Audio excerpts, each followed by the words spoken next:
Hey everybody, Jamin from Game Show here. It's my weekly vloggy update type thing. So this week I actually wanted to talk about GamerGate.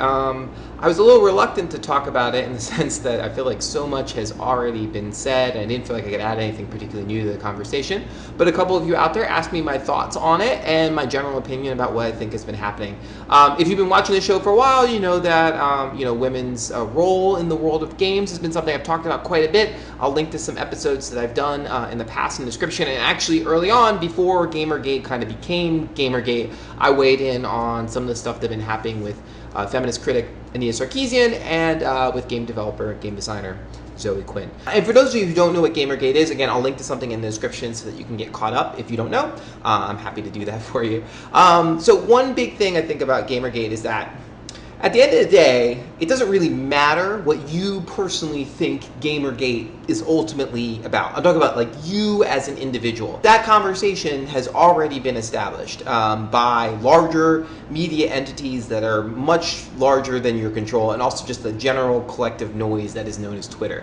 So the idea of like trying to segregate GamerGate into different types of sub-micro movements or whatever, and then for the public to be able to make that distinction, I think at this point is pretty much impossible. I mean, CNN's already covered it. It's already on the New York Times, on the front page of the New York Times. So, for those of you who tell yourself that GamerGate is about corruption in journalism, that's all well and good. I think that that's something that you actively, personally care about. That's totally awesome. And in that case, you should watch one of my previous videos on corruption in games journalism. But also, if you're concerned about that, then you shouldn't just be concerned about corruption in games journalism. Ostensibly, you should be concerned about corruption and ethical lapses in journalism writ large. So there's places that you can go. There's like Neiman Lab, for example. There are other journalism watchdogs that you can approach if you're really concerned about that as a personal issue.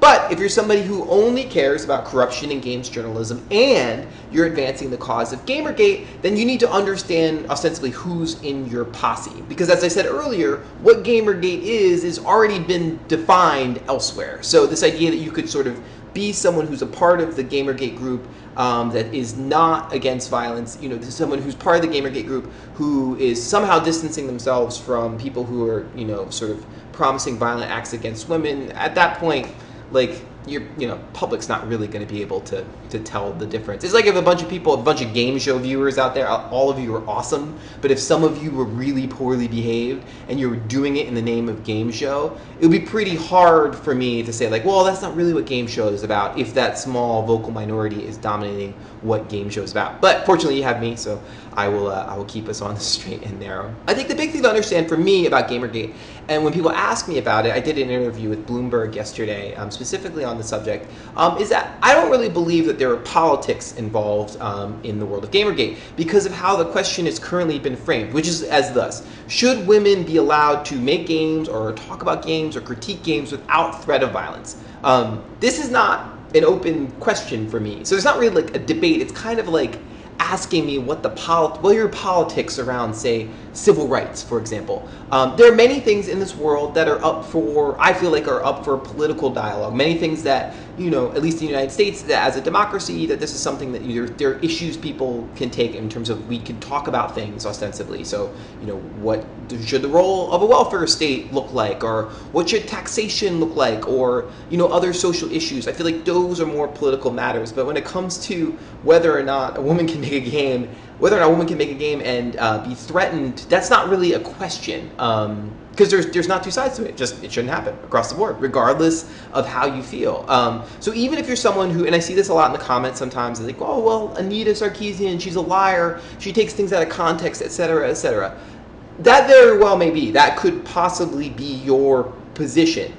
But if you're not saying that Anita should not be getting death threats when she goes to talk to students in campus in Utah, then unfortunately you become a part of the problem. So yeah, I mean, I just think we should all take a firm perspective in terms of how important is this idea to you? How important is GamerGate to you?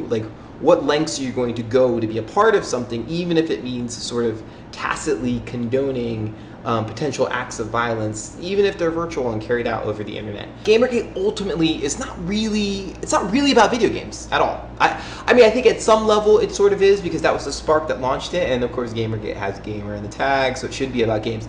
But I don't actually think that that's what's going on right now. There's an excellent piece by Kyle Wagner in Deadspin this week, where he sort of positions GamerGate as being the new frontier for the culture wars. He says it's a fascinating glimpse into the future of grievance politics, as they'll be carried out by people who grew up online. For those of you who don't know, I mean, grievance politics are something that's been happening for quite some time in other political forums, and every new medium finds ways to have its expression, its way to sort of like deal with this idea, like how do people form dissent online.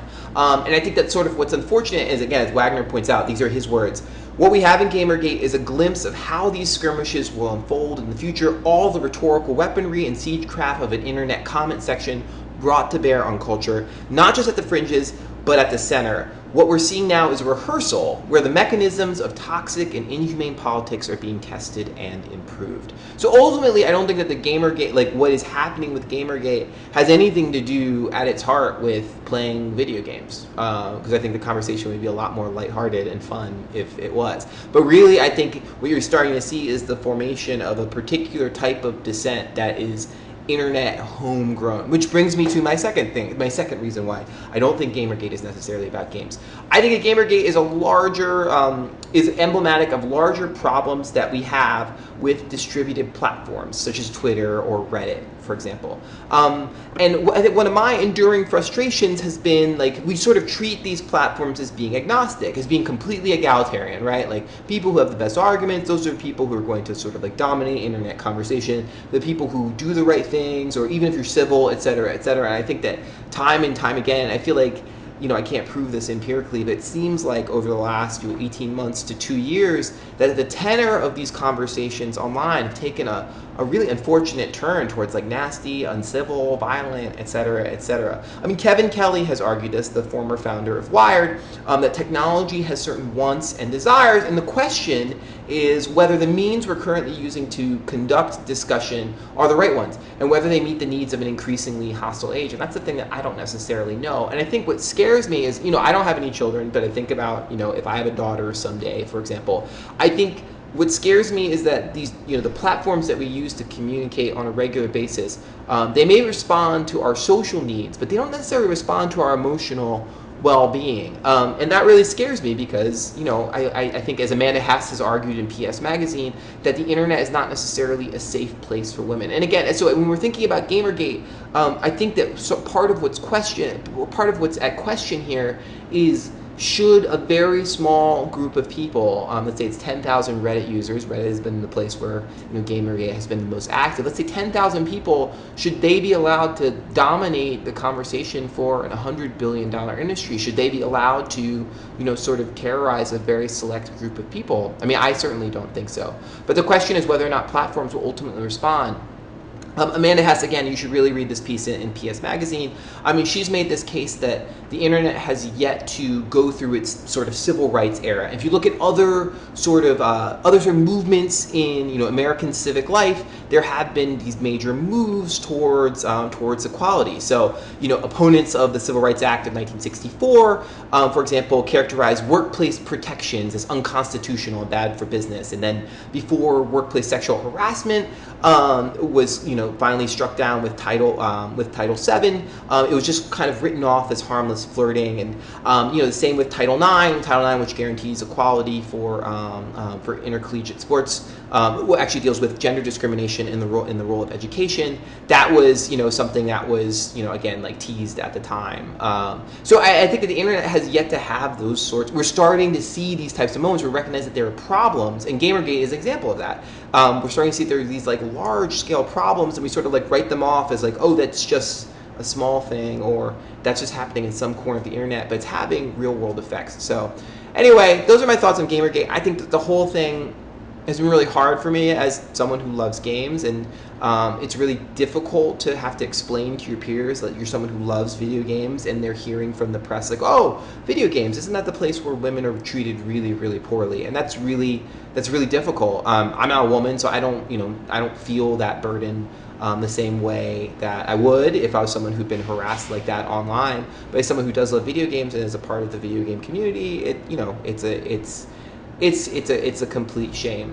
The one good thing, I mean, there are some good things, which is that I think that harassment more broadly now is starting to have like individual figures. It makes it easier, as I mentioned in the previous episode about feminism in video games, that social movements need particular people, and in order, it's very hard to deal with the idea of like harassment as an abstraction. It's much easier to deal with it when you have a particular face that you can link to it. And so in some ways, like, this is probably not the thing that Anita Sarkeesian wanted to happen by any stretch of the imagination, but she's become a very vocal advocate for equality online. I think the other thing that's been good is that it kind of forces the conversation around sexism in the world of video games, again, to have like palpable consequences. So it's going to be very difficult for a games publisher or a games developer, for example, when presented with statistics about workplace hiring or whatever, or about sexism or whatever that might be, it's going to be very difficult to have that conversation post GamerGate, if only because we understand the extent to which this is a real problem.